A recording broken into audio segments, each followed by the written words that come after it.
मिनश्शैतानिर्रजीम बिस्मिल्लाहिर्रहमानिर्रहीम अल्लाहुम्मा सल्लि अला मुहम्मद व अला आलि मुहम्मद। अस्सलाम वालेकुम वरहमतुल्लाहि वबरकातुहू। आज मैं आपके साथ जो दरूद का वाक़या शेयर करने वाली हूँ, ये एक साहब का है जो इस दुनिया से रहलत फरमा चुके हैं, अल्लाह रब्बुल इज़्ज़त से अपने खालिक हकीकी से जाके मिल चुके हैं।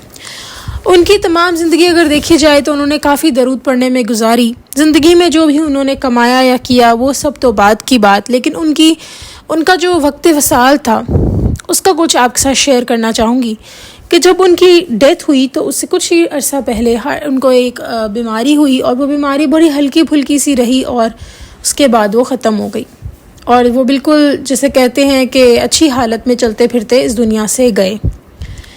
और साथ साथ ये भी कि जितना सुनने में आया कि जब उनकी डेथ हुई तो तकलीफ़ की शिद्दत के आसार उनके चेहरे पर नहीं थे, बाकी वल्लाहु आलम। इस बात के साथ साथ और भी मेरी ज़िंदगी में काफ़ी लोग हैं जिनके इस दुनिया से जाने के मामलात और वाक़यात मैंने अपनी आँखों से कहीं ना कहीं देखे हैं और काफ़ियों की लाइफ में आसानियाँ भी देखी हैं, सुनी भी हैं। जो बातें वो यही कि उनकी ज़िंदगियों में काफ़ी आसानी हुई है।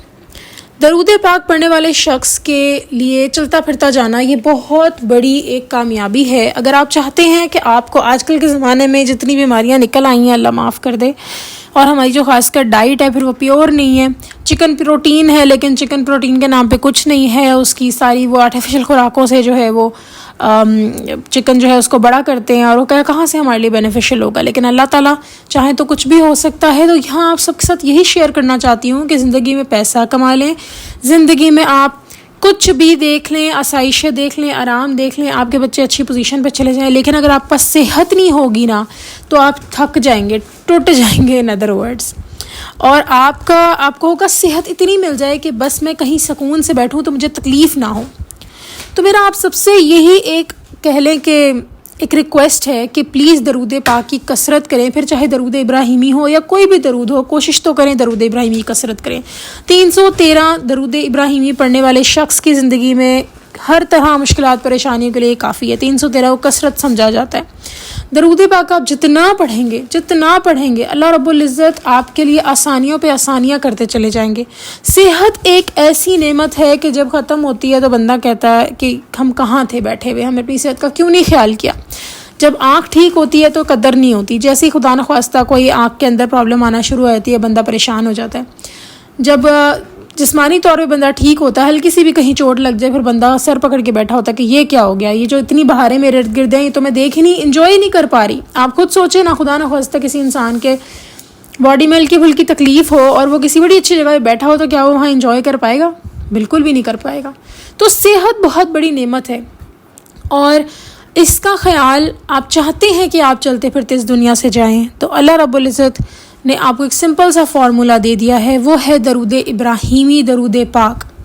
आप जितना दरूद पाक करते जाएंगे आप देखेंगे कि आपकी ज़िंदगी में आसानियाँ, कामरानियाँ होती चली जाएंगी। अल्लाह रब्बुल इज़्ज़त आपको अपना कुर्ब अता करेंगे। और मैं जैसे कि हमेशा आप सबसे यही दरख्वास्त करती हूँ कि दरूद इब्राहिम पढ़ने का टाइम नहीं मिल रहा तो वीडियोज़ के थ्रू पढ़ लें, लेकिन पढ़ लें। और ये भी कहती हूँ आपको कि जब दरूद पाक पढ़ना शुरू करेंगे तो आहिस्ता आहिस्ता वो जो एक तासीर होती है ना, दरूद खुद ही अपना असर दिखाने लग जाएगा। अल्लाह रब्बुल इज़्ज़त ने इसमें ये तासीर रखी हुई है, आपका खुद ही जो है वो बैठ कर आपको वक्त मिल जाएगा दरूद पाक पढ़ने का। ना सिर्फ ये बल्कि आपको अगर आप काम करते हुए भी पढ़ रहे हैं ना तो कोशिश करें कहीं ना कहीं आपका ध्यान दरूद में लगा रहे, आपके लफ्ज़ों पे लगा रहे, इंशाअल्लाह ताला लगा रहेगा। हमने कोशिश यही करनी है कि जब हम दरूद पाक पढ़ रहे हैं ना तो हमने ऐसे पढ़ना है कि हमें पता हमारे मुंह से क्या लफ्ज़ निकल रहे हैं। और दुआ भी अल्लाह ताला से करनी है कि या अल्लाह जब मैं दरूद पाक पढ़ूँ तो मैं जिस भी काम में चले मसरूफ़ हूँ, घर के काम में या कुछ भी तो या ऑफिस के काम में, तो एटलीस्ट मुझे पता हो कि मैं क्या कर रही हूँ, मैं अपना क्या कनेक्शन बना रही हूँ। ये ज़रूरी है। तो ये भी है कि ज़िक्र अस्कार करने वाले शख्स के पास शैतान नहीं आता। बस आपने कोशिश यही करनी है कि जब आप ज़िक्र अस्कार कर रही हों तो आपकी जो तवज्जो है वो इस पे मज़कूर है। ये जो वाक़या आपको स्टार्ट में बताया है कि इस तरह एक साहब के बारे में सुना और सारा मामला उनका बताया कि किस तरह दरूद पाक पढ़ने वाले लोग, दरूद की कसरत करने वाले लोग जो हैं उनकी ज़िंदगियों में कितनी आसानियाँ आती हैं। अल्लाह ताला उन्हें चलते फिरते इस दुनिया से लेके जाते हैं। कसरत जो है ना, अब इससे परेशान नहीं होना कि 1000 पढ़ें, 2 लाख पढ़ें, आप 313 से कम ना पढ़ें। बस 313 की तादाद कोई फ़िक्स नहीं है, आपने बस 313 से कम नहीं पढ़ना। कुछ अक्सर मुझे कमेंट्स आते हैं कि क्या 313 हमने फ़िक्स पढ़ना है। اور ایک مجھے یہ بھی آیا کہ درود پاک پڑھنے کے لیے کسی شیخ کی ضرورت ہے، ایسا کچھ بھی نہیں ہے۔ درود ابراہیمی پڑھنے کے لیے نہ آپ کو کسی شیخ کی ضرورت ہے، نہ اجازت کی ضرورت ہے، نہ کسی اور چیز کی ضرورت ہے۔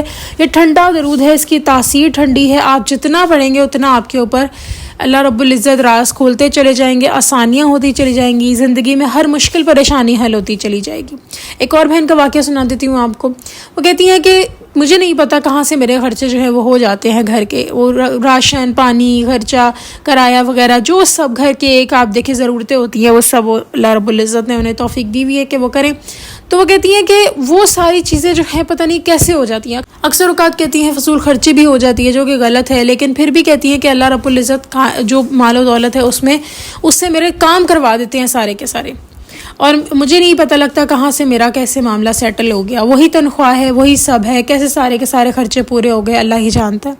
تو درود پاک پلیز پڑھنا شروع کریں، آپ کو اللہ رب العزت کی طرف سے آسانیاں ملتی چلی جائیں گی۔ درود پاک پڑھنے والا شخص کبھی بھی، آپ یوں سمجھ لیں، رائے گا نہیں جائے گا۔ میں نے آپ لوگوں کے ساتھ شیئر کیا تھا کہ وہ چیلنج لے لیں 30 دن کا کہ آپ نے درود ابراہیمی 1000 مرتبہ پڑھنا ہے، استغفار پڑھنا ہے، تہجد پڑھنی ہے، نمازیں پڑھنی ہے اور قرآن پڑھنا ہے ہر روز، پھر آپ اپنی زندگی میں چینج دیکھیں۔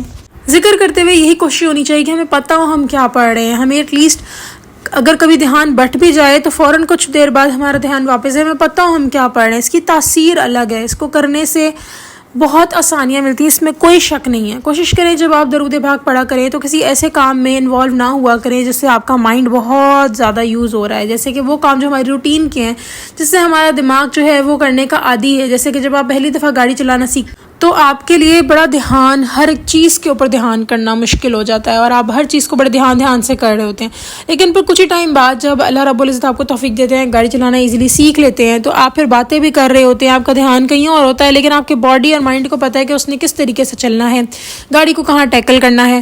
تو بالکل کہنا آٹو پائلٹ پہ لگ جانا، بالکل ویسے ہی ہماری باڈی بھی آٹو پائلٹ پہ سارے کام کرے، ایسی آپ نے حالت میں درود پڑھنا ہے۔ جیسے کچن کے کام ہو گئے، برتن ہو گیا، وہ کام جو آپ نے کیے ہوئے ہیں بہت دفعہ آپ کو پتہ ہے کہ میں کرتی ہوں یہ، تو زیادہ جس میں آپ کا برین یوز ہو کوشش کریں کہ اس چیز کی طرف نہ ہو، اسپیشلی میں ان لوگوں کے لیے کہہ رہی ہوں جو ویڈیو سے درود پاک پڑھتے ہیں، لیکن پھر بھی اگر آپ کو ایسا کوئی موقع نہیں مل رہا کہ آپ پڑھ سکیں تو بس پڑھنا شروع کر دیں۔ اللہ رب العزت آپ کی نیت جانتا ہے، اللہ تعالیٰ خود ہی ایسے مواقع دیں گے، خود ہی ایسے معاملات کریٹ کر دیں گے کہ آپ کو پتہ چل جائے گا، اچھا آپ نے یہاں پر رکنا ہے، اچھا آپ نے اس طریقے سے جو ہے وہ درود پاک پڑھنا ہے، اور کس طریقے سے کیا کیا وقت نکلنا ہے، وہ اللہ تعالیٰ آپ کے لیے خود ہی سب سیٹل کر دیں گے۔ یہ اللہ تعالیٰ جو ہے نا ذکر اللہ تعالیٰ کراتے ہیں۔ میں نے قرآن پاک میں پڑھا کہ اللہ تعالیٰ نے فرمایا ہے، میں مفہوم بیان کر دیتی ہوں کہ کہا کی غلطی نہ ہو جائے۔ اللہ تعالیٰ نے کہا کہ مال و دولت میں ہم ہی جمع کرواتے ہیں، تو یہ جو ہم اکثر اوقات اپنے مال و دولت کو جمع کرنے بیٹھے ہوتے ہیں، کوئی کمیٹی ڈال لی، کوئی کچھ کر لیا، کسی قسم کا کوئی کیا کہتے ہیں کہ فلاں چیز کے لیے جوڑ لیں، یہ تب تک نہیں جوڑنا جب تک اللہ نے نہیں چاہنا۔ کوشش کرنا کو میں نہیں کہہ رہی کہ نہ کریں، کہ کوشش انسان نہیں کرتا اس کا تو کچھ نہیں ہوگا، لیکن اکثر ہم دیکھتے ہیں نا بیش بہا کوشش کے باوجود پیسے کبھی کبھی نہیں جڑتے، تو وہ یہی معاملہ ہے کہ اللہ تعالیٰ سے ہر معاملے میں دعا کریں، اللہ پہ بھروسہ کریں، اور ایک وجہ سے میں نے آپ سے کہا تھا نا کہ دعا کا یقین رکھیں کہ دعا کے 2 ہی آنسر ہیں، یا تو مجھے یہ ملے گا یا مجھے اس سے بہتر ملے گا، اور وہ کب ملے گا یہ اللہ تعالیٰ کو بہتر پتہ ہے، وہ ہمارے لیے بہتر جانتے ہیں۔ کبھی کبھی انسان تھک جاتا ہے، امید توڑ بیٹھتا ہے، لیکن امید توڑنا مایوسی ہے اور یہ کفر ہے، اور یہ ہم نے نہیں کرنا۔ تو اگر آپ چاہتے ہیں کہ اس سب چیزوں میں آپ کا مورال ہائی رہے تو پلیز درود ابراہیمی کثرت کریں۔ صحت سب سے بڑی نعمت ہے، پھر چاہے آپ کے پاس اربوں خربوں ہوں، صحت بہت بڑی نعمت ہے۔ میں امید کرتی ہوں کہ اللہ رب العزت ہمیں مرتے دم تک صحیح تلفظ کے ساتھ درود ابراہیمی پڑھنے کی توفیق عطا فرمائیں، اور اپنے ایک بندوں کے ساتھ اٹھائیں اس دنیا سے، اور ہمارے گناہوں کو معاف فرمائیں، اور ہمیں تب اپنے پاس بلائیں جب اللہ تعالیٰ ہمیں معاف کر چکے ہوں، چلتا پھرتا بلائیں اپنے پاس اور نیک لوگوں میں شامل کریں، جنت الفردوس میں اعلیٰ مقام عطا فرمائیں، آمین ثم آمین۔ چلیں جی انشاءاللہ نیکسٹ ویڈیو میں پھر حاضر ہوں گی، تب تک کے لیے اللہ حافظ۔